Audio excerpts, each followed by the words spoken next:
बार गांव के दो व्यक्तियों ने शहर जाकर पैसे कमाने का निर्णय लिया।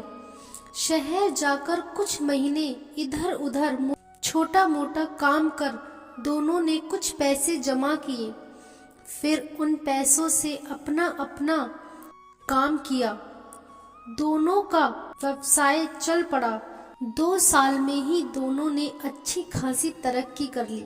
व्यवसाय को फलता फूलता देख पहले व्यक्ति ने सोचा कि अब तो मेरे काम चल पड़ा है, अब तो मैं तरक्की की सीढ़ियां चढ़ता चला जाऊंगा।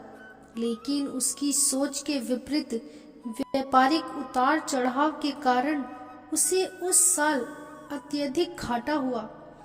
अब तक आसमान में उड़ रहा वह व्यक्ति रातल पर आ गिरा। तो उन कारणों को तलाशने लगा जिनकी वजह से उसका व्यापार बाजार की मार नहीं सह पाया। सबने पहले उसने दूसरे व्यक्ति के व्यवसाय की स्थिति का पता लगाया जिसने उसके साथ ही व्यापार आरंभ किया था। वह यह जानकर हैरान रह गया कि इस उतार चढ़ाव और मंदी के दौर में भी उसका व्यवसाय मुनाफे में है। उसने तुरंत उसके पास जाकर उसका कारण जानने का निर्णय लिया। अगले ही दिन वह दूसरे व्यक्ति के पास पहुंचा। दूसरे व्यक्ति ने उसका खूब आदर सत्कार किया और उसके आने का कारण पूछा। तब पहला व्यक्ति बोला, इस वर्ष मेरा व्यवसाय बाजार की मार नहीं झेल पाया, बहुत घाटा झेलना पड़ा।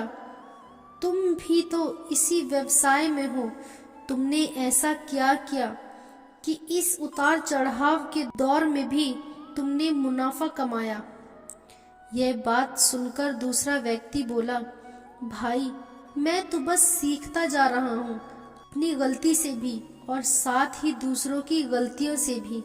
जो समस्या सामने आती है उसमें से भी सीख लेता हूँ, इसलिए जब दोबारा वैसी समस्या सामने आती है तो उसका सामना अच्छे से कर पाता हूँ और उसके कारण मुझे नुकसान नहीं उठाना पड़ता।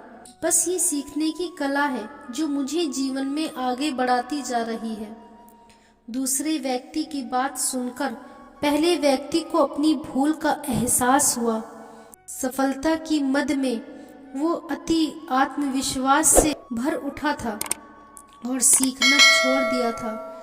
दोस्तों, जीवन में कामयाब होना है तो इसे पाठशाला मान हर पल सीखते रहिए।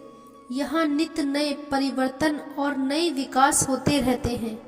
यदि हम स्वयं को सर्वज्ञता समझने की भूल करेंगे तो जीवन की दौड़ में पिछड़ जाएंगे, क्योंकि इस दौड़ में जीतता वही है जो लगातार दौड़ता रहता है।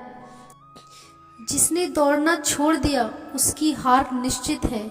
इसलिए सीखने की तलक खुद में बनाए रखें और कोई बदलाव, कोई उतार चढ़ाव आपको आगे बढ़ने से नहीं रोक सकता।